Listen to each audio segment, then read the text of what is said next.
Sir మీరు గవర్నమెంట్‌ని ప్రశ్నిస్తూ ఇన్ని వీడియోస్ చేస్తున్నారు. ఆహ్, ఇలా ప్రశ్నిస్తున్నందుకు మీకు చాలా నోటీసులు, మీ మీద కేస్ ఫైల్ చేయడం ఇలాంటివన్నీ చూస్తున్నాం. అలా కాకుండా ఎవరైనా మీకు బెదిరింపు కాల్స్ కానీ, లేదంటే బయట ఎక్కడైనా మిమ్మల్ని బెదిరించడం కానీ, ఇలాంటివి ఏమైనా ఎదుర్కొన్నారా? నిజానికి పాలిటిక్స్ వెరీ స్పోర్టివ్‌గా తీసుకోవాలి పాలిటీషియన్స్. ఎందుకంటే వాళ్ళకి గ్యారంటీ ఏం లేదు. ఇయాల ఈ పార్టీలో ఉన్నోళ్ళు రేపు తెల్లారంగానే అవతల పార్టీలోకి పోతున్నారు. వాళ్ళకి గ్యారంటీ లేదు. కానీ మనం విమర్శిస్తుంటే నిజంగా కొంతమంది ఫ్రెండ్సే. ఒకప్పుడు నేను డిబేట్‌లు చేసినప్పుడు నన్ను పిలవండి అని బతిమిలాడినోళ్ళే స్వీట్ వార్నింగ్‌లు ఇచ్చే ప్రయత్నం చేసిండ్రు. ఫోన్‌లు చేసి. Sweet warning type. నీ ఇష్టం, నీ తలరాత, మా వోళ్ళు చాలా మంది ఆగ్రహంతో ఉన్నారు. ఇట్లాంటి స్వీట్ వార్నింగ్‌లు ఇచ్చారు. వాటికి భయపడితే మనం ఇంతకుముందు చెప్పిన జర్నలిజం బంద్ చేసి ఆ కడదాంలో బిస్కెట్ ఫ్యాక్టరీలు ఉంటాయి. ఆడ పోయి పని చేసుకోవడం బెటర్.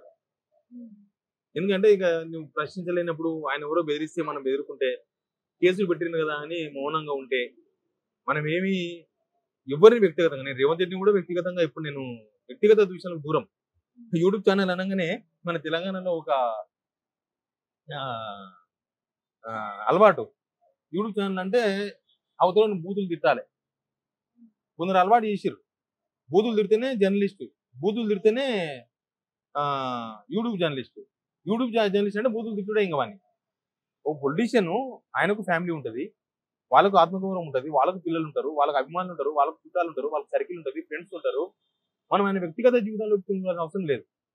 ఏ పొలిటీషియన్ అయినా. అందుకే నేను ఎప్పుడు రేవంత్ రెడ్డి గారిని కూడా నేను వ్యక్తిగతంగా ఎప్పుడు మాట్లాడలేదు. ఎప్పుడు మాట్లాడను. ఏ మినిస్టర్ విషయంలో కూడా వ్యక్తిగతంగా మాట్లాడదు. వాళ్ళ విధానాన్ని వ్యతిరేకిస్తాం. వాళ్ళ విధానాన్ని క్వశ్చన్ చేస్తాం తప్ప రేవంత్ రెడ్డి గారు ఆయన ఏ డ్రెస్ వేసుకుంటే నాకెందుకు, ఆయన ఏ షూ వేసుకుంటే నాకెందుకు, జనాన్ని కూడా అవసరం లేదు.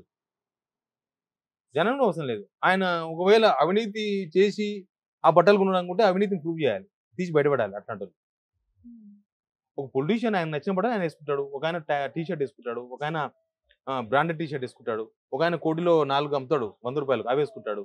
అవి జనాలకు సంబంధం లేని ఇష్యూ. అందుకే నేను అట్లాంటి విషయాలు కూడా పోను. నేను ఏ పొలిటీషియన్ వ్యక్తిగతంగా లేదు. బట్ నా మీద మీరు అన్నట్టు 3 కేసులు పెట్టింది.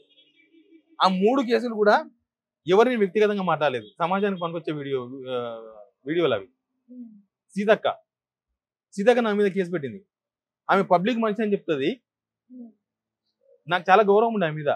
మిగతా పొలిటీషియన్స్ తో డిఫరెంట్ అనుకునేవాడిని ఎప్పుడైనా కూడా. నేను మెయిన్ మీడియాలో ఉన్నప్పుడు మీ శాఖలో పలానా అవినీతి జరగబోతుంది అక్క, మీకు తెలుసో తెలియదో మీ కింద తిరిగే వాళ్ళు కొంతమంది పని చేస్తున్నారు, మీరు అలర్ట్గా ఉండండి, ఒక సంతకం పెట్టే ముందు ఆలోచించండి,